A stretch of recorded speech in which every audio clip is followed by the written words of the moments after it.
তো দেবজ্যোতি, শুভ মহালয়া, কি খবর? ভালো। তুমি কেমন আছো বলো? এই তো চলছে। তো আজকে আমার চ্যানেলে ভিডিওটা আসবে, তো আমি শুরু করছি। তো বেসিক্যালি এটা দেবজ্যোতির ভিডিও দেখেই আমার মাথায় আইডিয়া এলো, তারপরে আমি ওকে কল করি। তো দুটো পিরিয়ডিক ফিল্ম আসছে আমাদের এইবারে পুজোতে। একটা দেবী চৌধুরানী, যেটা সন্ন্যাসী বিপ্লবের উপর বেস করে তৈরি হয়েছে। ভবানী পাঠক, দেবী চৌধুরানীকে আমরা দেখতে পাচ্ছি, বুম্বাদার ছবি। অন্যদিকে রয়েছে রঘু ডাকাত, দেব এসবিএফ এর প্রোডাকশন, ধ্রুব ব্যানার্জির ডিরেকশন, অনির্বাণ ভট্টাচার্য, সোহিনী সরকার রয়েছে। তো হিস্টোরিক ট্রেলার এখন আমাদের সামনে চলে এসছে। তো দুটোই হিস্টোরিক গল্প। তো সেইটাকে এবার কি দুটো সিনেমা কিন্তু দু ধরন ভাবে বলছে আর কি। তো সেই স্টাইল অফ স্টোরি টেলিংটা, সেটার প্রোস কনস, সেগুলো নিয়ে আমরা আলোচনা করব। এবং তার সাথে এটাকে আর কিছু ভাবে বলা যেতে পারতো কিনা, আর কিছু ভাবে আমরা দেখতে চাইতাম কিনা, সেটাও একটা নিয়ে কথা বলবো। তো ইন্টারেস্টিং একটা কনভারসেশন হবে। তো প্লিজ স্টে টিউন। তো দেবজ্যোতি, তুমি তোমার ট্রেলার রিভিউতে বলছিলে রঘু ডাকাতের ক্ষেত্রে যে এটা সোয়াস বাকলিং যে জনরাটা আছে, সেই জনরাতে পড়ছে আর কি, যেটা kind of pirates of the ক্যারিবিয়ানের জনরা। মানে সব থেকে ইজি এক্সাম্পল দেবো, বাট আপনাদেরকে বলে রাখি, সবসময় দর্শকদেরকে বলে রাখছি যে সবসময় মানে ওই জলদস্যু হলেই যে সোয়াস বাকলিং হয় তার কোনো মানে নেই। মাস্ক অফ জোরো কিন্তু সোয়াস বাকলিং ফিল্ম, বা রবিনহুডের যে ফিল্ম হয়েছে সেগুলো সোয়াস বাকলিং। তো এবার সোয়াস বাকলিং অন্য পিরিয়ড হিস্টোরিক্যাল পিরিয়ডিক ফিল্মের থেকে ডিফারেন্ট এইভাবেই যে ওটার মধ্যে একটা কাইন্ড অফ কমেডি থাকে, একটা চার্মিং হিরো থাকে, মানে একটা light hearted tone through out the film maintain হয়, যেটা জোরোতে আপনি দেখতে পাবেন, যেটা আপনি পাইরেটস অফ দ্য ক্যারিবিয়ানে দেখতে পাবেন। তো এখানে সোয়াস বাকলিং ফিল্ম আমাদের ইন্ডিয়াতেও হয়েছে এর আগে। থাগস অফ হিন্দুস্তান একটা অ্যাডাপ্টেশন ছিল kind of pirates of the ক্যারিবিয়ানে, যেটা পুরো বাজেভাবে হয়েছিল। তো এবার সেই সোয়াস বাকলিং এর এলিমেন্ট তুমি কিভাবে নোটিস করলে রঘু ডাকাতের মধ্যে, মানে কি দেখলে তুমি? হ্যাঁ অরিত্র, তুমি যেটা বললে তোমার কথাগুলোর সাথে আমি সবকটাই একমত। আরো একটা কথা আমি বলতে চাই, সেটা হচ্ছে সোয়াশ বাকলিং সিনেমাগুলোতে, এটা তুমিও এগ্রি করবে, সেটা হচ্ছে কস্টিউমড যে অ্যাপ্রোচটা, সেটার উপরে অনেক বেশি ফোকাস করা হয় অ্যাজ কম্পেয়ার টু ওয়েস্টার্ন, যেটা অনেক বেশি গ্রিটি হয়, যেটা অনেক বেশি সেটার মধ্যে মরাল ডিলেমাস বা মানুষের চারিত্রিক যে দ্বন্দ্বগুলো সেগুলো বেশি করে ফুটে আসে। সোয়াশ বাকলিং তো তুমি যেটা বললে লাইট হার্টেড হয় কম্পারেটিভলি, অতটা সিরিয়াস হয় না, সেটা এক নাম্বার।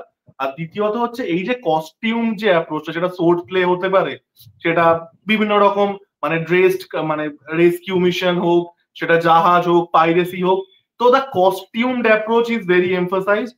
তুমি মাস্ক অফ জোরোর কথা বললে, count of Monte Christo is also a সোয়াশ buckling story.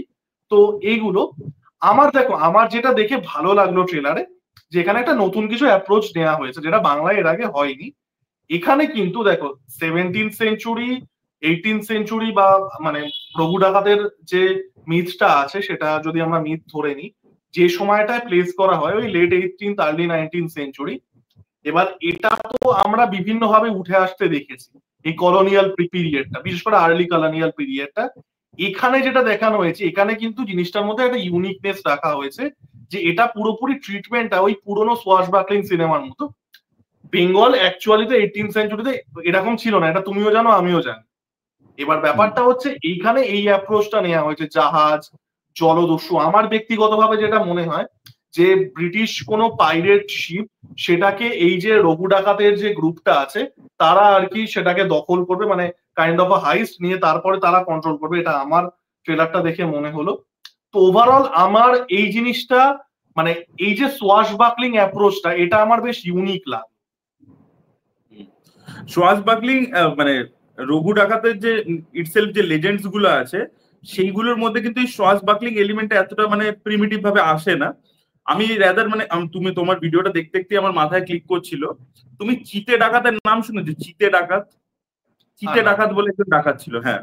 মানে বিশে ডাকাত ছিল, রঘু ডাকাত ছিল, একজন ছিল চিতে ডাকাত, যার নামে হচ্ছে চিতপুর। ও মানে আচ্ছা আচ্ছা, সিদ্ধেশ্বরী কালী জানতাম না এটা। মন্দির, ঠিক আছে, এই মানে বড়নগর বাগবাজার এই এলাকাটার মধ্যেই আর কি অপারেট করতো, কাশীপুর এলাকাটার মধ্যে। সো হি ওয়াজ অ্যাকচুয়ালি মানে যাকে আমরা জলদস্যু বলি। তো গঙ্গা থেকে তো আচ্ছা তখন অ্যাকচুয়ালি মানে ব্রিটিশদের জাহাজ টাহাজ সব যেত, তো সেইখানটাকেই ও লুট করতো বেসিক্যালি। তো ওটা আচ্ছা। অ্যাকচুয়ালি মানে ওর যে লেজেন্ডস গুলো আছে সেগুলো সবই ওই গঙ্গাকে কেন্দ্র করে, মানে ওর সবকিছু ওই নৌকো দিয়ে এসে ডাকাতি করা, জাহাজে ডাকাতি করা, ওর লেজেন্ডস গুলো অ্যাকচুয়ালি এই টাইপেরই আর কি। তো মানে ওটা অ্যাকচুয়ালি মানে ওইটার অ্যাডাপ্টেশনটা is more of a সোয়াস buckling, মানে by nature it's a সোয়াস buckling thing.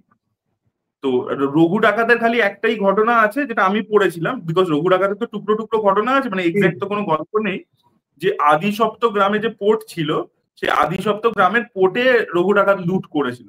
তো এখানে দেখবে ছবিতেও যে জাহাজটা দেখা যায়, the ship is not selling, it is standing on a port, সেখানেই কিন্তু অ্যাটাকটা করছে।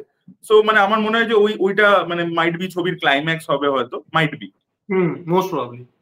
তো তোমার অরিজিৎ, তুমি তো পুরোনো সিনেমা দেখেছো, ভালোবাসো পুরোনো সিনেমা দেখতে।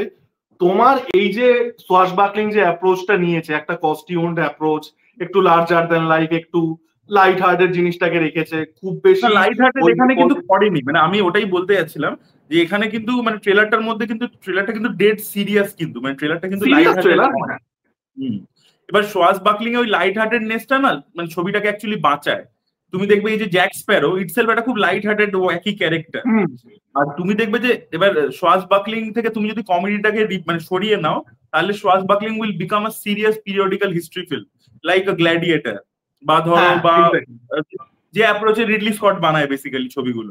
এবার সেইটাতে তাহলে কিন্তু the focus is more on drama, মানে গ্ল্যাডিয়েটর কিন্তু খালি অ্যাকশন ফিল্ম নয়, it's a heavily dramatic film, যেখানে ম্যাক্সিমাসের বাড়ির লোক মরে যাচ্ছে, রিভেঞ্জের ব্যাপার আছে, পলিটিক্স আছে, অনেক কিছু আছে।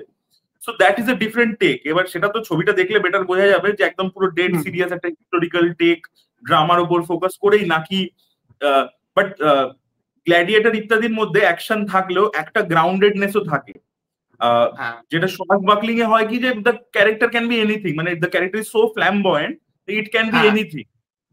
তো সেই দুটোই আর কি তফাৎ আর কি, একটা সিরিয়াস পিরিয়ডিক ফিল্মের মধ্যে, পিরিয়ডিক হিস্টোরিক্যাল ফিল্মের মধ্যে আর সোয়াশবাকলিং এর মধ্যে। তো তোমার কি মনে হয় মানে এই দুটোর ব্যালেন্সটা খুঁজে বার করাটা অ্যাকচুয়ালি ডিফিকাল্ট? মানে থাগস অফ হিন্দুস্তান অ্যাকচুয়ালি কিন্তু ফল্টার এই কারণেই করেছিল যে ওখানে আমির খানকে জ্যাক স্প্যারোর মতো ট্রিট করছে আর অমিতাভ বচ্চনকে ডেড সিরিয়াস রেখেছে। মানে কখনো কখনো ছবিটা খুব ডেড সিরিয়াস জোনের মধ্যে যেতে যাবো, কখনো কখনো ওই লাইট হার্টেডনেসটাকে ধরতে চাইছে। দেখো, আমার যেটা মনে হয় সোয়াশবাকলিং ফিল্ম কিন্তু লাস্ট 60-70 বছরে হলিউডেও খুব একটা হয়নি। মানে সোয়াশবাকলিং ফিল্ম আমরা যেটাকে বলি, it's a very like a old relic, মানে 20s 30s এ হতো। তুমি তো জানো ডগলাস ফেয়ারব্যাঙ্ক সিনিয়র করতেন, এরল ফ্লিন করতেন। আমাদের তো একটা পডকাস্টই আছে এটা নিয়ে পুরো ডেডিকেটেড। হ্যাঁ, এটা নিয়ে একটা পডকাস্ট আছে, ওটা দেখতে পারেন। অ্যাকচুয়ালি খুব ইনফরমেটিভ, খুব ইন্টারেস্টিং একটা পডকাস্ট। তো এখানে দেখো অ্যাকচুয়ালিতে না, যেটা তুমিও বললে, তুমি বলছিলে আমি ভাবছিলাম যে এই যে ব্যালেন্সটা স্ট্রাইক করা, এই যে ফ্ল্যামবয়েন্ট হিরো, একটা কস্টিউমড অ্যাপ্রোচ, খুব একটা সিরিয়াস না থাকা, একটা কমেডিক অ্যাপ্রোচ, তার মধ্যেও একটা হিস্টোরিক্যাল, বলবো না হিস্টোরিক্যাল অ্যাকিউরেসি, অ্যাকিউরেট কোনো সিনেমাই হয় না, বাট যাই হোক একটা হিস্টোরিক্যাল ব্যাকড্রপ, টোটালটার যে একটা মানে একটা পারফেক্ট ব্যালেন্স স্ট্রাইক করা, সেটা কিন্তু খুব ডিফিকাল্ট একটা কাজ। এবং তোমার কিন্তু মানে swashbuckling film by its nature you can not take the film too seriously, মানে the film itself can not take it too seriously, যেটা পাইরেটস অফ দ্য ক্যারিবিয়ানের ক্ষেত্রে আমরা দেখেছিলাম। মানে সিনেমাটা যথেষ্ট সেলফ অ্যাওয়ার একটা সিনেমা, মানে প্রচুর কমেডি আছে, প্রচুর সেলফ অ্যাওয়ারনেস আছে।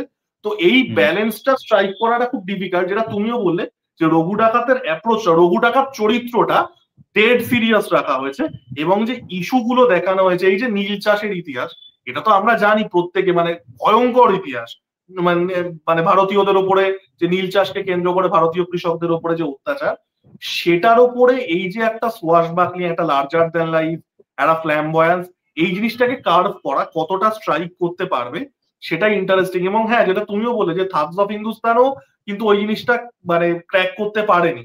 ওটাও একটা ঐতিহাসিক গল্প ছিল, ঠগীদের সাথে যে ব্রিটিশদের যে সংঘাতের গল্পটা ছিল, তার মধ্যে ওই pirates of the Caribbean inspired জিনিসপত্র আর কি ইনফিউজ করতে গিয়ে সেটা কিন্তু হয়নি। তো অ্যাকচুয়ালিতে ব্যালেন্সটা স্ট্রাইক করা খুব ডিফিকাল্ট আমার মনে হয়।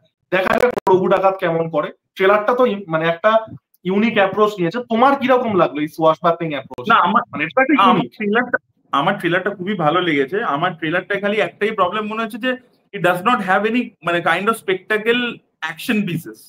মানে একটা হয় না যে একটা কিছু ইনোভেটিভ অ্যাকশন হবে বা অ্যাকশনের কোনো এরকম শর্টস থাকবে যেটা খুব ইনোভেটিভ হবে, সেইটা আমি কিন্তু ট্রেলারে পাইনি। এবং আমি ট্রেলার রিভিউতে বলেও ছিলাম আমার চ্যানেলেও যে মানে কোনো একটা হয় না যে, মানে ধরো আমি কথার কথা বলছি, এটা আমি এক্সাম্পল দিচ্ছি তোমাকে। ধরে নাও কোনো কোনো মানে হিরোকে যখন একটা সিগনেচার ওয়েপেন দেওয়া হয়, সেই সিগনেচার ওয়েপেনটা is like a part of its body. তুমি দেখবে হ্যাঁ এইগুলো তো বেসিক্যালি সুপার হিরো ফিল্ম থেকে এই ট্রোপটা এসছে, যে একটা লোকের একটা পার্টিকুলার ওয়েপেন আছে। বা আমাদের তুমি যদি আমাদের দেশের গডস দেরকেও দেখো, প্রত্যেকের একটা নিজস্ব নিজস্ব ওয়েপেন আছে। মা ত্রিশূল। দুর্গা ত্রিশূল আছে, এ আছে, তো এরকম বিভিন্ন লোক, বা সুদর্শন চক্র আছে, কৃষ্ণ। এবার এইটা যখন তার পার্ট অফ দ্য বডি, মানে it should be so flexible. তুমি দেখবে এই জিনিসটা, এই যে জোরো বলো, বা যে ছবিগুলোর আমরা কথা বলছিলাম এতক্ষণ, বা ইভেন গ্ল্যাডিয়েটার বা ব্রেভ হার্ট, মানে দ্য হিরো, সে এত সুইফট হবে ওয়েপেনটাকে নিয়ে, মানে ঝাপ ঝাপ মারবে, মানে তুমি চোখের পলক ফেলার আগেই মেরে দেবে, মানে এতটাই ফাস্ট। মানে ও ওয়েপেনটা কাইন্ড অফ ওর একটা, মানে কি বল, পার্ট অফ দ্য বডি হয়ে গেছে আর কি। এতটাই ও প্র্যাকটিস করেছে, এতটাই ইয়ে করেছে। এবার বা তুমি দেখবে ইভেন ওই যে হেনরি ক্যাভিলের একটা নেটফ্লিক্স এর সিরিজ আছে না, ও উইচ, না উইচার বলে একটা কি আছে আমার না, দেখা নেই, উইচার হেনরি বলে, হ্যাঁ ক্যাভিলের। আমার দেখা নেই, উইচার হ্যাঁ, বলে, হ্যাঁ। হ্যাঁ, ওটারও তুমি অ্যাকশন দেখবে, হেনরি ক্যাভিল মানে পুরো, মানে সোর্ডটাকে পুরো যেন বডির পার্ট হয়ে গেছে, মানে ও এতটাই ফ্যামিলিয়ার আর কি ওটাকে নিয়ে। এবার এখানে অ্যাকশন গুলো মানে সেই রকম দরকার ছিল, মানে অ্যাটলিস্ট ওর যে মুভমেন্টটা উইথ দ্য সিগনেচার ওয়েপেন, ওইটা আমি পেলাম না। যে ও যে মারছে, মনে হচ্ছে যেন একটা হেভি কিছু দিয়ে মারছে, তাই জন্য he is struggling to hit that strike, যেটা অ্যাকচুয়ালি হওয়া উচিত না, যে ওটা এতটাই সুইফট হওয়া উচিত। আচ্ছা অরিত্র, আমি এটা মানে তোমার পয়েন্টার কাউন্টার আর্গুমেন্টে বলছি যে দেখো, এটা তো একটা মানে এই চরিত্রটার হয়তো ঐতিহাসিক ব্যাকড্রপ নেই, বাট এই সারাউন্ডিংটার তো একটা ঐতিহাসিক ব্যাকড্রপ আছে। তো এটা কি এরকম হতে পারে, মানে I am asking you as a screen writer, যে একটা লেভেল অফ রিয়েলিজম বজায় রাখার জন্য, যে যেহেতু আমাদের বাংলার এই যে মানে হিস্টোরিক্যাল যে বেঙ্গলি রিজিয়ান, সেখানে একটা ডাকাতি বনাম মানে ইংরেজদের একটা ইতিহাস আছে, সে রঘু ডাকাত আসল হোক চাই নকল হোক, সেখানে কি একটা লেভেল অফ রিয়েলিজম রাখার জন্য এই অ্যাপ্রোচটা নেওয়া হতে পারে, যে যেটা তুমি বললে যে জোরোর সাথে তার যে তলোয়ারটা, সেটা it's part of, it's like a part of his body, একটা super hero approach, basically Zorro তো সুপার হিরো ফিল্মই। সেটা কি হতে পারে, I am asking you as a screen writer. না, আমার দেখো মনে হয় তাহলে if the approach is very grounded, তাহলে তো মানে যেভাবে রঘু ডাকাত যেভাবে ঝাঁপ দিয়ে জাহাজে উঠছে, হ্যাঁ সেটাও তো তাহলে হবে না, না মানে সেটাও তো তাহলে মানে বিলিভেবল নয়। তো মানে অ্যাকচুয়ালি আমার মনে হয় লার্জার দ্যান লাইফই, মানে পুরো ছবিটার ট্রিটমেন্টটা কিন্তু লার্জার দ্যান লাইফই লাগছে, সেটা তুমি ট্রেলার বলো, টিজার বলো, প্রত্যেকটাতেই। আমার মনে হয় যে বিকজ অফ বাজেটস বা বিকজ অফ অন্য some reasons they couldn't do the action on that level or something, মানে এটা এটা আমার মনে হয় যে অ্যাকশন, ওনলি অ্যাকশন ডিপার্টমেন্ট নিয়ে বলছি। বাকি তো the scale, the visuals, the BGM, presentation, everything is মানে ফাইন আর কি, সুপার। হ্যাঁ, রেবরাকেও খুব ভালো লাগছে ট্রেলারের মধ্যে, হুম। প্রেজেন্টেশন যেটা আছে এবং নীল চাষের যে হ্যাঁ। ব্যাকড্রপটা। আচ্ছা অরিত্র, আমি আরো একটা কথা তোমাকে জিজ্ঞাসা করতে চাই, again I am asking you this as a screen writer. সেটা হচ্ছে যে রঘু ডাকাতের গল্পটা, এটা আমি আর তুমি তো মানে অফ ক্যামেরা অনেকবার কথা বলেছি, যে রঘু ডাকাতের যে গল্পটা, এটা অনেক বেশি ওয়েস্টার্ন সেন্ট্রিক একটা গল্প, অর্গ্যানিক্যাল। তো তুমি এই গল্পটাকে কিভাবে করতে? না আমি না মানে আমি অ্যাকচুয়ালি এই ট্রেলারটা দেখতে দেখতে ভাবছিলাম যে তুমি মানে তোমারও যখন ভিডিওটা দেখলাম যে সোয়াস বাকলি, আমি অ্যাকচুয়ালি হলে না ওয়েস্টার্ন বলতাম না সোয়াস বাকলিং বলতাম, আমি চলে যেতাম আরেকটা জনার হয়, এটাকে বলে হিস্টোরিক্যাল ফ্যান্টাসি। হিস্টোরিক্যাল আচ্ছা, ফ্যান্টাসি যেটা হচ্ছে বেসিক্যালি 300, যেটা হচ্ছে জ্যাক স্নাইডার ইভেন 300 এ পাইরেটস করেছে। অফ দ্য ক্যারিবিয়ান কিছুটা ফ্যান্টাসি, মানে হিস্টোরিক্যাল ফ্যান্টাসি। এক্স্যাক্টলি। তা আমি মানে আমি কি করতাম যে রঘু ডাকাতকে কিছু ম্যাজিক্যাল পাওয়ার্স দিতাম, আমি ভিলেনটাকেও কিছু ম্যাজিক্যাল পাওয়ার্স দিতাম। লাইক তুমি দেখবে এই ট্রোপটা, ছবিটা ফ্লপ করেছে, বাট ওই ছবিটার মধ্যে এলিমেন্টস খুব ভালো ভালো ছিল, আমি রিভিউ করেছিলাম, তুমি নিশ্চয়ই দেখেছো মনে হয় ছবিটা, হরিহারা বীরা মাল্লু বলে, ঠিক আছে? হ্যাঁ, হরিয়ানা বিরামালু, ওটার ওটাতে তুমি কনসেপ্টটা দেখবে খুব ভালো ছিল। আর ওটা অরিত্র, হ্যাঁ। আমি দর্শক যারা দেখেছি বলে দিচ্ছি, ওটা কিন্তু শরদিন্দু বন্দ্যোপাধ্যায় সদাশিব ক্যারেক্টারটার থেকে সর্ট অফ ইন্সপায়ার্ড। হুম। সদাশিবের ব্যাপারে একটু বলে রাখি আপনাদেরকে, সদাশিব হচ্ছে কি, যে শিবাজির এরাতে একটা ফিকশনাল ক্যারেক্টার, যে শিবাজিকে হেল্প করছে কাইন্ড অফ। ওটা দারুণ একটা এখানে অ্যাডাপ্ট কেউ তার করতে পারে, বাট ওখান থেকে মানে হরিহরা বীরামল্লু অনেকটা ইন্সপিরেশন নিয়েছে, দেবজ্যোতি একটা শর্টও বানিয়েছিল সেটা নিয়ে, আপনারা কিন্তু ওই ছবিটা দেখতে পারেন। এবং তারপরে সদাশিব অডিও স্টোরি হয়েছিল সানডে সাসপেন্সে, অবশ্যই শুনবেন। হরিয়ানা বিরামালু সিনেমাটা খুব একটা খারাপ সিনেমা নয়, মানে সিনেমাটা নিয়ে আমার প্রচুর নয়। ট্রোল টোল হচ্ছিল দেখলাম, হ্যাঁ। খুব খারাপ সিনেমা কিন্তু নয়। তো ওটার মধ্যে দেখবে এই এলিমেন্টটাকে একটা মানে অল্প বিস্তর লেভেলে রেখেছে, যে হি কুড কন্ট্রোল অ্যানিমালস, মানে ও অ্যানিমালদেরকে কন্ট্রোল করতে পারে, দেখবে এই এলিমেন্টটা ইউজ করেছে, that is a very nice element. এটা তো 300 এ তো বিশাল ভাবে ছিল এই বিশাল ভাবে হিস্টোরিক্যাল ছিল, হ্যাঁ। ফ্যান্টাসি এলিমেন্টটা। তো আমি মানে রাদার ওইভাবে করতাম যে রঘু ডাকাতের কিছু একটা মানে মিস্টিক্যাল পাওয়ার আছে, হয়তো অ্যানিমালসদের কন্ট্রোল করতে পারে বা কিছু একটা করতে পারে। ভিলেনটার মধ্যেও কিছু ম্যাজিক্যাল পাওয়ার আছে, অনির্বাণ ভট্টাচার্যর মধ্যেও, ঠিক আছে? হয়তো ধরো মানে ও বিষ মানে সাপদেরকে কন্ট্রোল করে, বিষ নিয়ে নিজে ছোবল খায়, তাতেও কিছু হয় না, মানে এরকম একটা কিছু ওটা করতাম। যদি বিষ নিয়ে গিয়েও তো নীল চাষ একটা ব্যাপার আছে, তো সেক্ষেত্রে একটা নীলকণ্ঠ নীল চাষ একটা মহাদেবের হ্যাঁ একটা মেটাফোরও আসতো। এক্স্যাক্ট। আর ও একটা শর্টও আছে যে ও পুরো নীলের মধ্যে ডুবে বসে হ্যাঁ আছে, এরকম ভাবে ব্যাপারটাকে মানে আমি ওই ওই ফ্যান্টাসি একটা এলিমেন্টও ইনফিউজ করতাম। ফ্যান্টাসি এলিমেন্টটা খুব সুন্দর ইনফিউজ আমাদের রাজামৌলিও করে। তুমি দেখবে ওর যে হ্যাঁ হিস্টোরিক্যাল ফিল্ম গুলো হয় সেগুলো কিন্তু একটা কাইন্ড অফ মানে ফ্যান্টাসি এলিমেন্ট, মানে অন দ্য ফেস বলে না, বাট তুমি দেখবে এই যে পুরোপুরি রিয়েলিজম RRR নয়। ছবিটা, হ্যাঁ হ্যাঁ মানে RRR ছবিটাতে তুমি দেখবে ইন্টারভেল পয়েন্টটাতে ও অ্যানিমালস দেরকে নিয়ে চলে আসছে, হুম, মানে যেহেতু হি বিলংস ফ্রম এ জঙ্গল তাই জন্য অ্যানিমালস কে নিয়েই চলে আসছে। তো সেটাও দ্যাট একটা is a kind fantastical of, treatment. হ্যাঁ তো সেইটা আর কি আমি ইনফিউজ করতাম, বাট আমি একদম ফ্যান্টাসি লেভেলে গিয়েই করতাম, মানে আমি ওরকম মানে বলতাম না যে ফ্যান্টাসি ওরকম না, আমি ফ্যান্টাসিটা একদম দেখাতাম অন দা ফেস। তো সেটা আর কি খুব ইন্টারেস্টিং একটা ব্যাপার হতো। বাট এটাও যাই হোক, দেখো এটাও কিন্তু একটা নতুন অ্যাপ্রোচে হচ্ছে, কারণ সোয়াশ হ্যাঁ বাকলিং সিনেমা তুমি মানে আমি আমি তো পার্সোনালি জানি না বাংলা থেকে আগে হয়েছে কোনোদিন, বোধহয় বাংলাতে হয়। আমার মনে পড়ছে না, আমার মনে পড়ছে না কিছুতেই, বাট আমি মানে আমি উৎপল দত্ত মনে হয় একটা সি পাইরেটের উপর কিছু ছবি করেছিল মনে হচ্ছে, যতদূর সি না, পাইরেটের উপর। উৎপল দত্ত তো টিনের তলোয়ার করেছিল নাটক, ওটা না না তো না না না নবীন করে। না না, একটা সি পাইরেটের উপর মোস্ট প্রবলি ফিল্ম বা থিয়েটার উনি কিছু করেছিলেন, আমার এখন আমি ওই বলছিলাম মনে আসছে না আমার এখন। আর দেখো হিন্দিতে খুব ভালো একটা কিন্তু সোয়াস বাকলিং এর একটা অ্যাডাপ্টেশন করেছিল সালিম জাভেদ, ক্রান্তি বলে একটা ফিল্ম করেছিল তারা, এজ মনোজ কুমার ছিল, দিলীপ কুমার ছিল। ওই ছবিটা কিন্তু সোয়াস বাকলিং এরই একটা অ্যাডাপ্টেশন কাইন্ড অফ। হুম হুম। না, ওটা কিন্তু হিন্দিতে খুব আরো ভালো করে আছে, ওরা মানে করেছে। আপনি যদি একটু পিছনে যাও আরো আছে হ্যাঁ পুরোনো হ্যাঁ হ্যাঁ, সিনেমাতে হিন্দিতে। আছে। না, তাও একটা ইন্টারেস্টিং ব্যাপার হচ্ছে। এবং অরিত্র হ্যাঁ আমার একদিক দিয়ে ভালো মনে হলো ট্রেলারটা দেখে, যে এই যে একটা সোয়াশ বাকলিং অ্যাপ্রোচ নিয়েছে, এটা কিন্তু একদিক দিয়ে ভালো, কারণ কিছুটা কি বলতো, ধরো কিছুটা দেবী। তো এতে ছিল গো, আমাদের উত্তম কুমার সৌমিত্র চট্টোপাধ্যায়ের যে ছবিটা আমাদের জিন্দের বন্দি। জিন্দের, হ্যাঁ ভালো কথা, ঝিন্দের বন্দি তো কাইন্ড অফ সোয়াশ বাকলিং গল্পই, ওটা হ্যাঁ অ্যাকশন অত ইয়ে নেই। হ্যাঁ ঝিন্দের বন্দি তো কিছুটা, মানে কিছুটা না, অনেকটাই সোয়াশ বাকলিং। হ্যাঁ, হ্যাঁ ইভেন আমি আরো একটা সিনেমা বলছিলাম, বাট ওটা অতটা সোয়াশ বাকলিং না, ওটা অনেক বেশি মানে পিরিয়ড আর কি গল্প, পিরিয়ড হাইস্ট কাইন্ড অফ। সেটা হচ্ছে মর্জিনা আব্দুল্লাহ, যেটাতে রবি ঘোষ ছিলেন, রবি ঘোষ আর মিঠু মুখোপাধ্যায়। ওটা সোয়াশ বাকলিং বলা যায় না, more like a period heist film. But ওটাও মানে হ্যাঁ, মানে একেবারে হয়নি তা না, ঠিকই বলছো, একেবারে হয়নি তা। হ্যাঁ বাট যাই হোক, এই স্কেলে আমি তো হয়নি। হ্যাঁ বলো। আমাদের বাংলা সিনেমাতে কি তখন গল্প প্রচুর ভেরিয়েশন হতো কিন্তু স্কেলটা দিতে পারতো না, বাট ওরা মানে ড্রামা দিয়ে কমেডি দিয়ে অনেক কিছু দিয়ে পুল অফ করে দিত। দেখো অরিত্র আমার আমাদের, বলো বলো। হ্যাঁ হ্যাঁ আমি বলছি যে এবার আমরা দেবী চৌধুরানীতে একটু চলে আসি। দেবী চৌধুরানী কিন্তু ওয়েস্টার্ন অ্যাপ্রোচটাই নিয়েছে গল্পটা পুরোটাই। বলার ক্ষেত্রে। মানে দেবী চৌধুরানী আগে বাংলাতে যে অ্যাডাপ্টেশন হয়েছে সেটা it's more of a drama film, আর এটার অ্যাপ্রোচটা কিন্তু it's more like a Seven Samurai, মানে আমার প্রথম দিন টিজার থেকেই সেটা মনে হচ্ছে। তোমার কি মনে হচ্ছে এই ছবিটা নিয়ে? আমারও দেখে মানে পুরোটাই মানে একটা যে ড্যাকয়েট যে জনরাটা আছে, ড্যাকয়েট ওয়েস্টার্নের যে জনরাটা, সেটা মানে ইভেন ইয়ের ছাপটা তো আছে কিছুটা হলেও, যেটা তুমি বললে ম্যাগনিফিসেন্ট সেভেন বা সেভেন সামুরাই যে কোনো বলো, একটা ছাপ কিন্তু আছে। এবং দেখো মানে এটা কিন্তু ইভেন দেবী চৌধুরানীর গল্পটাও খুব ন্যাচারালি কিন্তু একটা মানে একটা ইয়ের গল্প, কারণ একটা কি একটা তুমি একটা এস্টাবলিশড শক্তির সাথে একটা রেবেল ফোর্সের গল্প, তো it's a very organically a western গল্প।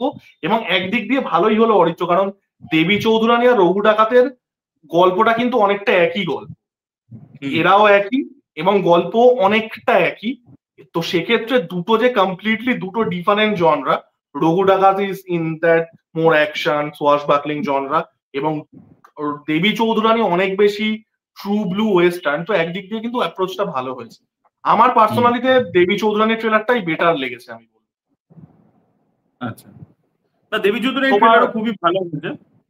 হুম, ওই তোমার দেবী আমি কেন চৌধুরানীর আমি ট্রেলারটা কেন কেমন লাগে? ওয়েস্টার্ন ট্রিটমেন্টটা বলছি, আমি কোনটা থেকে নোটিস করলাম, তুমি দেখবে একটা বাচ্চাকে প্রথমে গুলি করে মেরে দেয়, হুম একটা হুম বাচ্চা হুম। মানে দাঁড়িয়ে ছিল, মানে ওই এই যে গ্রিটি ব্যাপারগুলো, এগুলো আমরা ওই সার্জিও করবুচির ফিল্মে দেখতে পেতাম, যে একটা বাচ্চাকে এলো গ্রামের মধ্যে মেরে দিল, বা once upon a time in ওয়েস্টেও তো ছিল, পুরো ফ্যামিলিকে হ্যাঁ, মেরে দিয়েছে, বা যেটা শোলে সিন বেসিক্যালি, শোলেতে ওই সিনটাই পুরো অ্যাজ ইট ইজ নেওয়া আছে। অ্যাজ ইট ইজ তো নেওয়া, হ্যাঁ, ঠাকুরের হ্যাঁ ফ্যামিলিটা মেরে। তো ওই যে পুরো ব্যাপারটা মানে ওইটার মধ্যে কিন্তু এই ফিলটা আছে। প্লাস এই যে একটা ট্রেনিং হচ্ছে, একটা আউটকাস্ট হয়ে গেছে দেবী চৌধুরানী, মানে প্রফুল্লকে এ করে দিয়েছে, ওকে এ করছে, ট্রেনিং হচ্ছে, ওকে তৈরি করছে একটা মেয়েকে। ঠিক আছে, এই যে এলিমেন্টস গুলো, মানে ওর ট্রেনিংটা, একটা ট্রেনিং এর মন্টাজ আছে, নিশ্চয়ই দেখেছো তুমি, টিজার ট্রেলারেও রয়েছে। এবং তারপরে একটা বিশাল বড় লড়াই রয়েছে। আহ, আবার দেবী চৌধুরানীটা আমি জানি না, মানে সিনেমাটা দেখলে বেটার বলতে পারবো, একটা জনার হয় না গো, লাস্ট ম্যান স্ট্যান্ডিং বলে একটা জনার হয়, যেটা হচ্ছে বেসিক্যালি আমাদের 300ও বলতে পারো। বা তুমি ব্যাটেল অফ আলামোর ব্যাপারে পড়েছো? ব্যাটেল অফ আলামো, ব্যাটেল অফ আলামোর ব্যাপারে আমার সামান্য আইডিয়া আছে। আই থিঙ্ক বোধহয় জন ওয়েন, আই থিঙ্ক বোধহয় আচ্ছা ট্রু গ্রিড, জন ওয়েনের যে ট্রু গ্রিড সিনেমাটা, ওটা কি ব্যাটেল অফ আলামো থেকে? না না না, ব্যাটেল অফ আলামো বলে একটা সিনেমা তখন হয়েছিল, আর পরে আর্লি 2000 বা লেট 90 একটা হয়েছিল। ওখানে বেসিক্যালি না, ওটা হয়েছিল আমার কি, দেখেনি। যে আই থিঙ্ক একটা কোনো মানে টাউন ছিল, সেই টাউনটাকে পুরো দেশটা ক্যাপচার করতেছে, মানে দেশটা একে এক্সপ্যান্ড করছিল অনেকগুলো সিটিকে মিলিয়ে। তোর একটা লড়াই হয়েছিল, মেক্সিকোতে হয়েছিল বেসিক্যালি। ঠিক আছে, আচ্ছা। তো মানে পুরো এই যে আমাদের যে হিন্দি ছবিটা হলো না কেসারি, পুরো এক্স্যাক্টলি ওইটাই। ঠিক আছে, যে একটা আচ্ছা, ফোর্টের ভিতর ওরা আছে, আর বাইরে প্রচুর বেশি সৈন্য, তো একটা হিউজ ব্যাটেল হচ্ছে আর কি। ওই একটা জনারটাকে, সাম্রাজ্যবাদী গল্প, কোথাও একটা ইম্পিরিয়ালিজমের এগেনস্টে বলছে। হ্যাঁ, তো এই যে জনারটা আছে, যে অল্প কিছু লোক মিলে বহু লোকের বিরুদ্ধে লড়ছে, তো সেইটার মধ্যে অ্যাকচুয়ালি বেসিক্যালি এটা মানে যেতে পারে একটা জোনের মধ্যে। বিকজ সন্ন্যাসী রেবিলিয়নে কিন্তু সেরকমই একটা দিকে গিয়েছিল ব্যাপারটা। তো খুব কম সেই, সংখ্যক মানুষই ছিলেন। হ্যাঁ, তো সেই দিকেও কিন্তু যেতে পারে কি, আমি জানি না ওই স্কেলটা প্রোভাইড করতে পারবে কিনা। এই জনারটাতে আবার হয় কি, যে উল্টো দিকে তোমাকে বিশাল একটা স্কেল দেখাতে হবে, যে ব্রিটিশ হুম। আর্মি ধরো 2 লাখ, আর ওরা হচ্ছে মাত্র ধরো 100 জন। মানে এই ঘটনাগুলোতে, মানে এটা কিন্তু অ্যাকচুয়ালি আমি দর্শকদেরকে বলতে চাই, যে ব্যাটেল অফ আলামোর ব্যাপারে আমরা কথা বলছি, ব্যাটেল অফ আলামো অ্যাকচুয়ালি হিস্টোরিক্যাল ঘটনা। বা ব্যাটেল অফ সারাগিরি, যেটার উপর হচ্ছে কেসারি ছবিটা। বা তারপরে ধরে নিন আমাদের বাংলাতে হয়েছে তিতুমির, তিতুমির যে বাঁশের কেল্লাতে লড়াই করেছিল ব্রিটিশদের বিরুদ্ধে, that is a last man standing. By genre it is a last man standing. ঠিক আছে, বা আচ্ছা 300 এর আপনার অরিত্র, তুমি তোমার কি 300 মনে হয় এই যে আউট নাম্বারের ব্যাপারটা যেটা তুমি বললে, যে হুম। একজন opposition outnumber by a huge degree, এটা কি প্রোভাইড করা সম্ভব বাংলাতে? না, ওটাই তো বলছি ডিফিকাল্ট, মানে বাট বাই জনার কিন্তু ওইদিকে ফ্লিপ করতে পারে, মানে প্রথম দিকটা ধরো ওয়েস্টার্ন, আর শেষের দিকটা ওরকম একটা দিকে, মানে গল্পের দিক দিয়ে যেতে পারে। এবার আমি জানি না যে ওটা ওই স্কেলটা প্রোভাইড করতে পারবে কিনা, কারণ ওই স্কেলটা একমাত্র হয় মানে ওই লাস্ট ম্যান স্ট্যান্ডিং জনারের মধ্যে তখনই যেতে পারে, যখন উল্টো দিকে তুমি বিশাল একটা ক্রাউড আউট দেখাতে পারবে। নাম্বারিংটা দেখাতে পারবে, হ্যাঁ। হ্যাঁ। এদিকে অল্প তো সংখ্যক, ওদিকে হিউজ। আমি প্রসেনজিৎ চ্যাটার্জির একটা ইন্টারভিউ দেখছিলাম কয়েকদিন আগে। তো ওখানে উনি বলছিলেন যে এটা না, মানে প্রফুল্লর যে প্রি দেবী চৌধুরানী যে গল্পটা, মানে প্রফুল্ল মুখীর যে পার্টটা, ওটাতে অতটা ফোকাস করবে না। এটা ফোকাস করবে মেইনলি হচ্ছে mentorship between Bhabani Pathak and Prafulla Mukhi, যেটা ইভেনচুয়ালি দেবী চৌধুরানী হয়ে উঠছে। তো এটা কিন্তু এই অ্যাপ্রোচটাও আমি বলবো, অবশ্যই বঙ্কিমচন্দ্র চট্টোপাধ্যায়ের লেখা, বাট এই অ্যাপ্রোচটা আমি বলবো মানে অনেক বেশি কিন্তু ফাস্ট ফরওয়ার্ড, অনেক লিন একটা অ্যাপ্রোচ। এবং ওয়েস্টার্ন তো ভীষণ ভাবে। তো আমার দেখো অরিত্র, দুটো সিনেমা একই গল্পের যখন আসছে বেসিক্যালি, তো দুটো আলাদা অ্যাপ্রোচ, ঠিক আছে। এবং শুভ্রজিৎ মিত্র যখন একটু আর্ট হাউস ট্রিটমেন্টও হবে, এটা পুরোপুরি মাস যাবে না, যতদূর আমার মনে হয়, ট্রেলার দেখেও মনে হলো। তো ওভারঅল কিন্তু মানে দুটো সিনেমা নিয়েই বেশ একটা এক্সাইটমেন্ট আছে। দেবী চৌধুরানীর গল্পটা আমি এখন বসে বসে ভাবছিলাম, দেবী চৌধুরানীর গল্পটা তুমি কিন্তু মানে একটা ইন্টারেস্টিং সোয়াশ বাকলিং ওয়েতে বলতে পারো। হ্যাঁ, বলা যেতে পারে। অ্যাকচুয়ালি তো আমি বলবো দেবী চৌধুরানীর গল্পটা is more leaning towards swashbuckling than রঘুডাকা। তাই কি? ভেবে দেখো, মানে তুমি ভাবো যে দেবী চৌধুরানী, ওই যে একটা ডাকাতের দল আছে, কারণ দেবী চৌধুরানীর যে গল্পটা, আমি জানি না তুমি না, পড়েছো কিন্তু কিনা। কিন্তু কিন্তু একটা কথা বলো, কিন্তু যে মানে by nature the text is very serious. টেক্সটটা হ্যাঁ, কিন্তু ওরকম প্রচন্ড সিরিয়াস। ওই হ্যাঁ, লাইট ওটা হার্টেডনেস অবশ্য ব্যাপার, হ্যাঁ, একটা একটা টোনাল ইনকনসিস্টেন্সি হবে। হ্যাঁ, ঠিকই বলেছো, একটা টোনাল ইনকনসিস্টেন্সি হবে। মানে তাহলে তোমাকে ইদার ভবানী পাঠক বা দেবী চৌধুরানীকে একটু হিউমারাস বানাতে হবে, একটু হ্যাঁ, ফ্ল্যামবয়েন্ট না না বানাতে না, হবে। সেটা হবে না, পাবলিক ধরে দেবে আর বঙ্কিমচন্দ্রের টেক্সট সব করলে। প্রফুল্লর কিন্তু একটা ইমোশনাল ট্রমা আছে, ও শ্বশুর বাড়ি থেকে ওকে বার করে দিয়েছে, এই করে দিয়েছে। সো ওই ইমোশনাল ব্যাগেজটা নিয়ে you can not be that flamboyant, মানে প্রফুল্ল তো হতে পারবে না। না না না না না না না না, হবেও না। আর দেবী চৌধুরানী গল্পটা ভীষণভাবে ফেমিনিস্টিক একটা গল্প, বিফোর ইট ওয়াজ কুল। এটা প্রচন্ড ভাবে ফেমিনিস্টিক একটা গল্প, এবং দেখা যাক দুটো সিনেমায় খুব ইন্টারেস্টিং হতে চলেছে, দুটো ডিফারেন্ট অ্যাপ্রোচের। দেখা যাক। বাই দ্য ওয়ে, আমরা যখন দুটো সিনেমা নিয়ে কথা বললাম, আরো দুটো নিয়ে একটু কথা না হয় বলে নি। রক্তবীজের ট্রেলার আর তোমার যতকাণ্ড কলকাতাতে এর ট্রেলার তোমার কেমন লাগে? না, আমার যত কাণ্ড কলকাতা ছবিটার থেকে এক্সপেকটেশন প্রচুর আছে, বিকজ অনিক দত্তর ছবি, এবং অনিক দত্ত না বাই নেচারই ওনার ফিল্ম মেকিং স্টাইলে মানে বোঝা যায় যে উনি সত্যি থেকে ছোটবেলা থেকে প্রচুর দেখেছেন, পড়েছেন। সো অটোমেটিক্যালি ওনার গল্পের মধ্যে ওটা মানে অর্গানিক্যালি আর কি ইনকর্পোরেটেড, মানে এরকম সেটা কিন্তু এনক্যাশমেন্ট করা নয়, মানে সেটা কিন্তু ন্যাচারাল। হ্যাঁ, ন্যাচারাল ব্যাপারটা। তো সেইটার জন্য আমার এক্সপেকটেশন আছে, বাট ট্রেলারে কাটিং ইত্যাদি অতটা ইন্টারেস্টিং হয়নি। এবং যেহেতু এই এই জনার গুলো, এই যে ক্লু পাচ্ছে, ধাঁধা পাচ্ছে, সলভ করছে, বা ফেলুদা, এই এলিমেন্ট গুলো এত ডান টু ডেথ, ঠিক আছে, এত বেশি এখানে হয়ে গেছে, ওই জন্য যে একটা ট্রেলার দেখে যে তোমার কোনো ইন্ট্রিক ব্যাপার আসবে, বা ওই রেফারেন্সেস গুলো দেখে এত এটা ইন্ট্রিক ব্যাপার আসবে, সেটা আর হয় না। তো সেই দিক থেকে যত কাণ্ড কলকাতার ট্রেলারটা আমার অতটা ভালো লাগেনি। আর রক্তবীজ 2 এর ট্রেলার ডেফিনেটলি ভালো হয়েছে, ওই টাসেলটা হিরো ভিলেনের মধ্যে খুব সুন্দর এস্টাবলিশ করতে পেরেছে। আচ্ছা, রক্তবীজ 2 এক্স্যাক্টলি কোন জনারের মধ্যে পড়বে দেবজ্যোতি? রক্তবীজ 2 না, মানে রক্তবীজ 2টা কিন্তু ওই যে মানে যেটা আমরা টাইগার পাঠানের যে জনরাটা ওই দিকেই কিন্তু যাচ্ছে, মানে এক্স্যাক্টলি ওই জিনিসটা, মানে এক্স্যাক্টলি ওই মানে এসপিওনাজ ফিল্ম অনেক রকমের হয়। সে টিকার টেলার সোলজার স্পাই একটা রকমের এসপিওনাজ ফিল্ম, জেমস বন্ড একটা রকমের এসপিওনাজ ফিল্ম। এসপিওনাজের দিকটা ওই টাইগার পাঠান ওই দিকটায় কিন্তু যাচ্ছে, মানে ফরেন লোকেশন দেখাচ্ছে। নাম আছে সেভ দ্য ওয়ার্ল্ড জনার বলে, যে সেভ দ্য ওয়ার্ল্ড আগেনস্ট। হ্যাঁ, মানে ওই যেটা ওই জেমস বন্ডের যে ট্রোপটা আর কি, ওটার থেকেই তো, ওটাই তো মাদার জনরা। দেখবে ট্রেলারে একটা জায়গায় বলে যে সিংহ, পঙ্কজ সিংহ, তারপরেই বলে বন্ড, জেমস বন্ড, দেখবে একটা জায়গায় বলে, ট্রেলার ডায়লগ আছে। তো ওই যে ওটা তো মাদার জনরা ধরো জেমস বন্ডের। এটা কি বলতো ওই টাইগার পাঠান ওদিকটাই যাচ্ছে, যেটা কিন্তু মানে অনেক বেশি শিফট, কারণ রক্তবীজ 1 অনেক গ্রাউন্ডেড একটা সিনেমা ছিল, এটা অনেক বেশি একটা থ্রিলার জনরা ছিল, একটা স্লিপার সেল নিয়ে ইত্যাদি নিয়ে। তো এটা অনেক বেশি হচ্ছে ওই যেটা জেমস বন্ডের হিরোইনস আর প্রেজেন্টেড গ্ল্যামারাসলি, ফরেন লোকেশনস, একটা larger than life hero, larger than life villain. দেখা যাক এটা কিরকম হয়। টোনালি তো অনেকটা আলাদা, মানে রক্তবীজের থেকে তো টোনালি অনেকটা আলাদা। দেখা যাক এবার কি হয়। এটা ওই জেমস বন্ড, বাট এই জনারটার একটা হেভি সুবিধে আছে, মানে আমি জানি না, সিনেমাটা দেখলে বেটার বলতে পারবো, মানে আমি জানি না শিবু দ্বারা করেছেন কিনা। এটাতে পাল্পি এলিমেন্টস প্রচুর ইউজ করা যায়।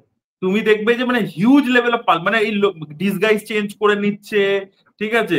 তারপরে তুমি এই মানে ধরো হানি ট্র্যাপিং, তারপরে মানে বিট্রেয়াল, ডাবল টুইস্ট, ডাবল না টুইস্ট। হানি ট্র্যাপিং তো অলরেডি তো ওই গানটা তো দেখিয়েই দিয়েছে, দিওয়ানা বানাইছেন গান, তো হানি ট্র্যাপিং এর গান বোঝাই যাচ্ছে। তো হ্যাঁ, মানে এটা পাল্পি ব্যাপার থাকতে পারে। এবার ব্যাপারটা হচ্ছে রক্তবীজ 1 কিন্তু অনেক সিরিয়াস সিনেমা ছিল, রক্তবীজ 2 যদি এত পাল্পি করে দেয়, এত বেশি ইয়ে করে দেয়, তো দেখা যাক কিরকম হয়। ট্রেলারটা তো খুবই ভালো লেগেছে আমার, এবার দেখা যাক কি হয়।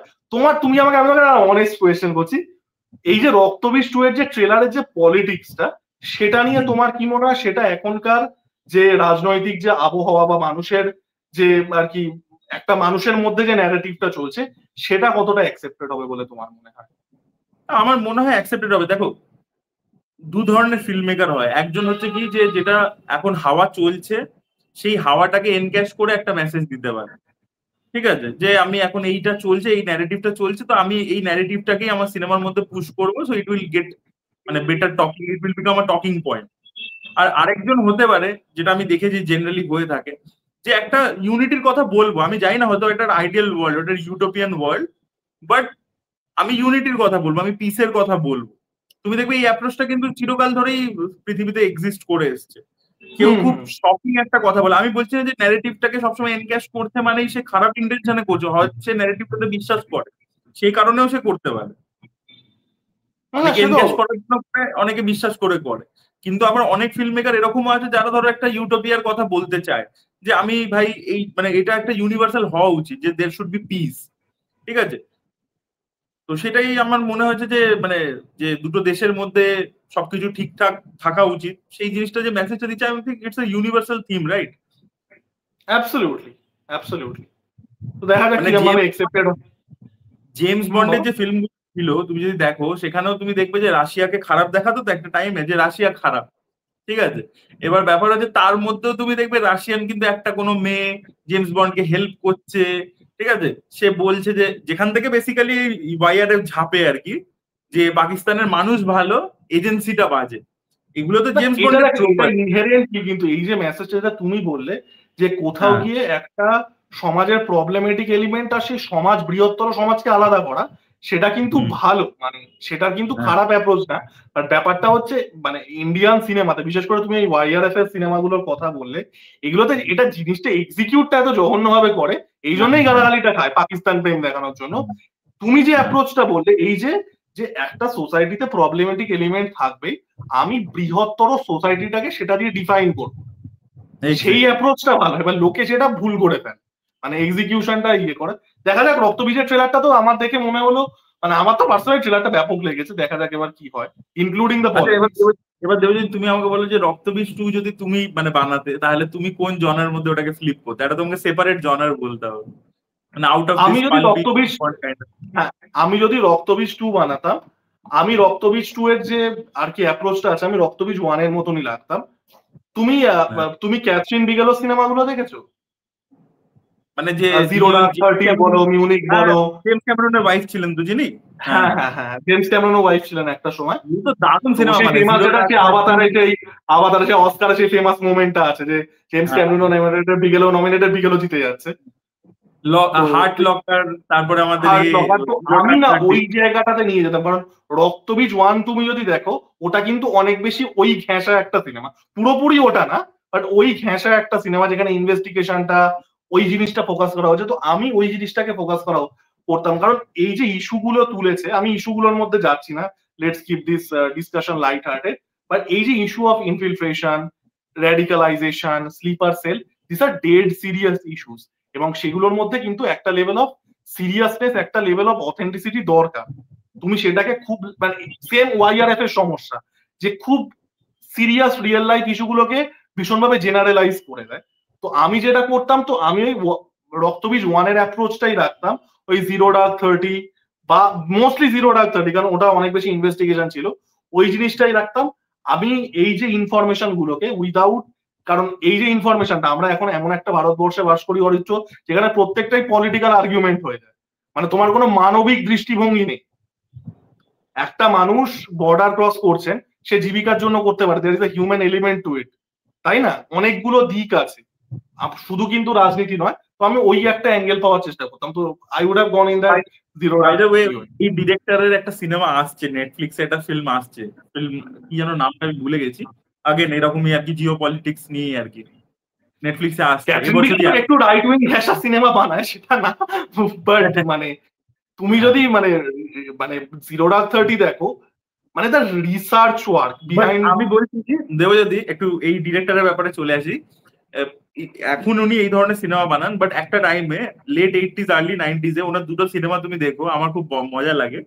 একটা ভ্যাম্পায়ার ফিল্ম আছে ওনার, একটা ভ্যাম্পায়ার ফিল্ম আছে, ওটা খুব ইন্টারেস্টিং। হ্যাঁ, কি একটা ডে ঠিক আছে, নাম দিয়ে, হ্যাঁ হ্যাঁ, নামটা আমার হ্যাঁ, এক্স্যাক্টলি মনে আসছে না। ওইটা কি দেখো। একটা ডে। আর হ্যাঁ, আর আরেকটা কিয়ানো রিভস কে নিয়ে ছিল, যে কয়েকজন লোক ডাকাতি করে, মানে হাইস্ট করে, বাট ওরা সার্ফার্স, ওরা সার্ফিং করে বেসিক্যালি।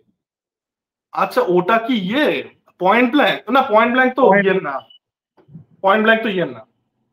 পয়েন্ট ব্ল্যাঙ্ক কি মনে হয়? পয়েন্ট ব্ল্যাঙ্ক নাকি, না আমার না, নামটা পয়েন্ট মনে ব্ল্যাঙ্কে, পড়ছে না। পয়েন্ট ব্ল্যাঙ্কে কিয়ানু রিভস হিরো ছিল, ভিলেন ছিল হচ্ছে ভ্যাল কিলমার, যে কয়েক মাস আগে মারা গেল। হ্যাঁ, ওই যে ওইটাই মনে, বধির যে ওটাই ক্যারেক্টারটা, মনে। বধির যে ক্যারেক্টারটা ভ্যাল এক কিলমারের। দাঁড়াও, আমি দেখে নিচ্ছি এটা একটু গুগল করে। আমি অনেক আগে দেখেছি আর কি।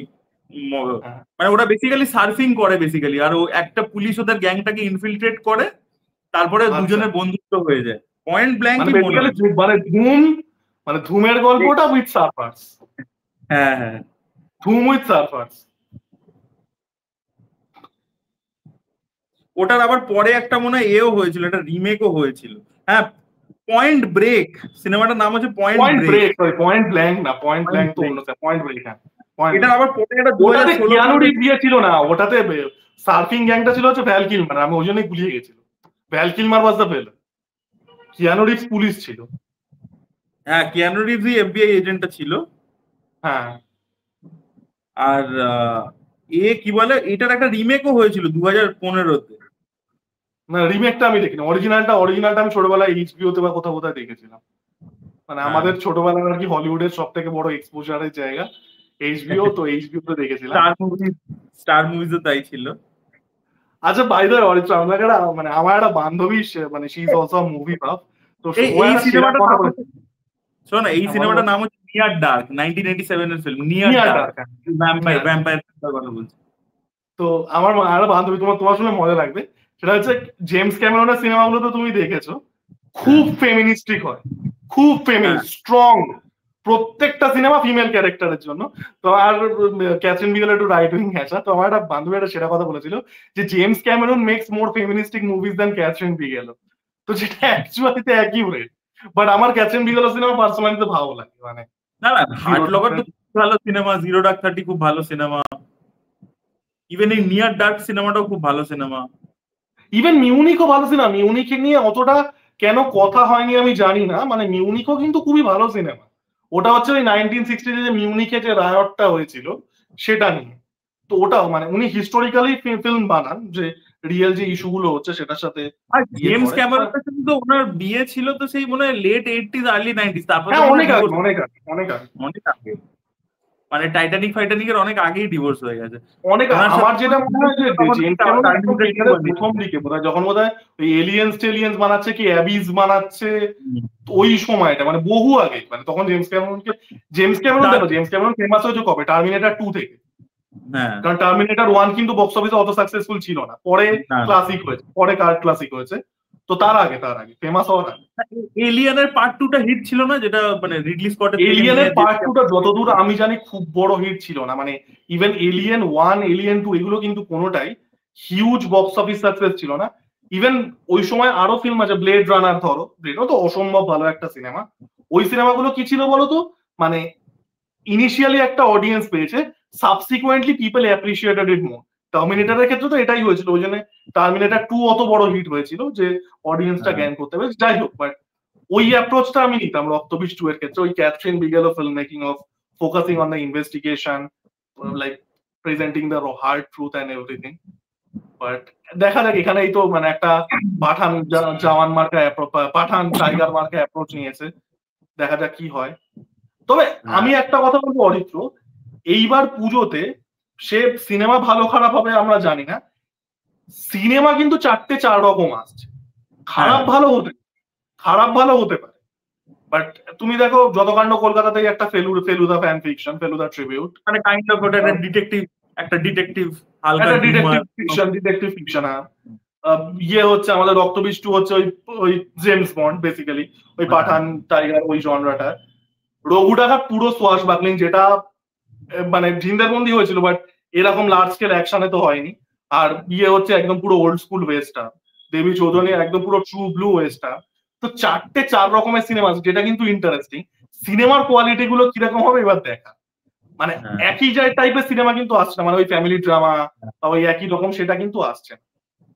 হ্যাঁ, আর এই জনার গুলো ধরো ওয়েস্টার্ন বা সোয়াশ বাকলিং, এটা সচরাচর তো হয় না, আমাদের এখানে হয়ই না বলতে ইভেন গেলে। ইন্ডিয়াতেও এখন আর হয় না। ইন্ডিয়াতে ওয়েস্টার্ন সেরকম ভালো লাস্ট আমার মনে পড়ছে সোনচিড়িয়া, এটা দুর্দান্ত সিনেমা ছিল।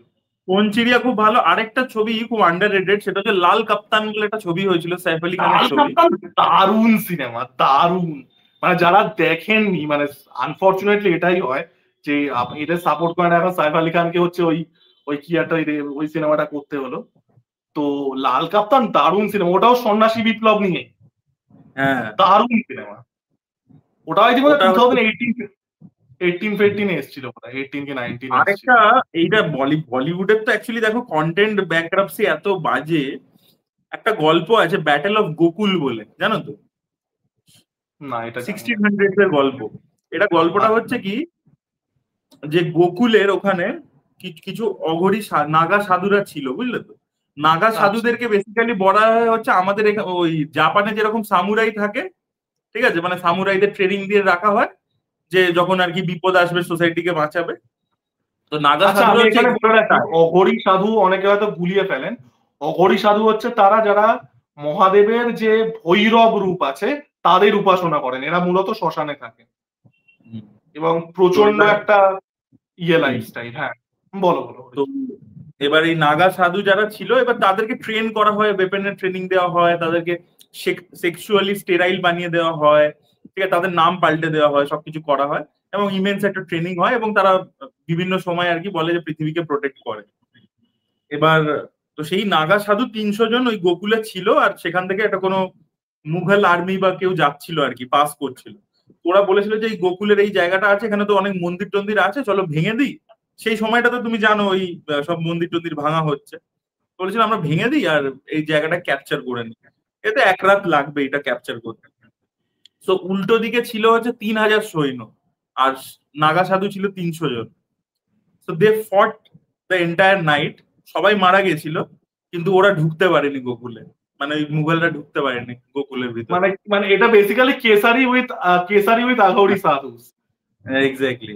কেসারি পুরো কেসারি উইথ মানে এটাকে অ্যাকচুয়ালি মানে বানাতে পারে, দারুণ হবে আর কি। তুমি বুঝতে পারছো ভিজুয়ালসটা, তুমি ভাবতে পারছো? হ্যাঁ, তারপরে বিবেক অগ্নিহোত্রী বানাবে, নাম দেবে Gokul files. Don't give them ideas, ঠিক আছে? কেউ অথেন্টিক্যালি বানাবে না বলিউডে।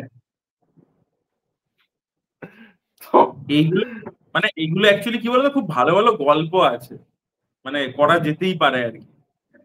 করে না কেন জানি না, অনেক ইন্টারেস্টিং ইন্টারেস্টিং গল্প মানে আছে। বাংলাতেও কত গল্প আছে বলো, মানে না বাংলাতেই তুমি বলো। দেখো, বাংলাতে দেখো একটা লিমিটেশন হচ্ছে বাজেটে, মানে কোথাও একটা গিয়ে লোকে দাঁড়িয়ে যায়, ধরো অডিয়েন্স বেসও সীমিত। সীমিত। আর ব্যাপার হচ্ছে কি বলতো, মার্কেট ছোট, বাজেট ছোট, তাই জন্য রেস্ট্রিক্ট। নাহলে তো আমি এটা মানতে মানে নারাজ যে সদাশিব কেউ ভাবিনি যে আমি অ্যাডাপ্ট করবো না, কিন্তু হয়তো তুমি বাজেটের এখন কারণে করতে পারি। সদাশিবের গল্পটা দুর্দান্ত গল্প, মানে আনবিলিভেবল। বা তুমি যদি ওটা মোটামুটি একটা শরদিন্দু বন্দ্যোপাধ্যায়ের লেখার কোয়ালিটির যদি 50% স্ক্রিনে আনতে পারো, একটা দারুণ সিনেমা। পুরো ক্যাপচার করার দরকার নেই, যে লেখনির যে কোয়ালিটি 50-60% ক্যাপচার করলেই ব্যাপক সিনেমা হবে। তো জানি না মানে, বাট মানে রঘু ডাকাতেরটা ইন্টারেস্টিং লাগলো, বেশ ইন্টারেস্ট। মানে আমি কালকে ট্রেলারটা দেখালাম, আমি সকালবেলায় ট্রেলারটা দেখলাম এখন, তো বেশ ইন্টারেস্টিং লাগলো।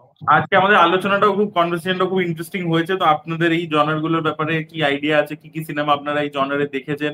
আপনারা যদি রঘু ডাকাত, দেবী চৌধুরানী, রক্তবীজ 2 এইগুলো যদি বানাতেন বা ভাবতেন, তাহলে আপনারা কোন জনারে ভাবতেন? মানে এইগুলোর বাইরে, মানে আমি যেরকম বললাম যে রঘু ডাকাত আমি হিস্টোরিক ফ্যান্টাসি লেভেলে ভাবতাম, জনারটা হচ্ছে অ্যাকচুয়ালি দ্য সোয়াজ বাকলি। তা আপনারা যদি এর বাইরে আর কিছু আইডিয়া ভাবতে পারেন যে হিস্টোরিক রেখে আর কি করা যেতে পারে, তো অন্য কোনো আইডিয়া ইনফিউজ করা যেতে পারে কিনা, বা কিছু করা যেতে, সেটা ক্যান বি এনিথিং, মানে ক্যান বি ভেরি ওয়াকি। আমি বলছি যে ধরুন রঘু ডাকাতে ক্যারেক্টারটা টাইম ট্রাভেল করে মডার্ন ডে তে চলে এলো, এরকমও হতে পারে। ইট ক্যান বি দ্যাট ওয়াকি। বা রঘু ডাকাত ইমমর্টালিটি পেয়ে আজকের দিনেও বেঁচে আছে, সেরকম ওয়াকি। তো এরকম কিছু আপনাদের আইডিয়া মাথায় এলে অবশ্যই সেটা কমেন্টে লিখে আমাদের সাথে শেয়ার করুন। আমাদেরও মানে এটা অ্যাকচুয়ালি একটা ফিল্ম ডিসকোর্স আর কি, প্রপারলি জনার নিয়ে আলোচনা হলো, ঠিক আছে? তার মধ্যে যে জিনিসগুলো ভালো খারাপ সেগুলো নিয়েও আলোচনা হয়েছে, তো সেগুলোকে কেউ পার্সোনালি নিয়ে নেবেন না, এগুলো কাউকে টার্গেট করে বলা নয়। আর মানে আমরা একটা হেলদি ডিসকাশন করতে চাইছিলাম জনার গুলো নিয়ে, সেই জন্যই আমাদের এই আলোচনাটা। আই হোপ যারা সিনেমা বোঝে, জানে, দেখে, they will take it very sportingly and they will enjoy, আর তারাও কমেন্ট করে আমাদের সাথে বিভিন্ন আইডিয়া শেয়ার করবে। So that was it, thank you so much. চলো দেবজ্যোতি, আবার পরে দেখা হচ্ছে, কথা হচ্ছে।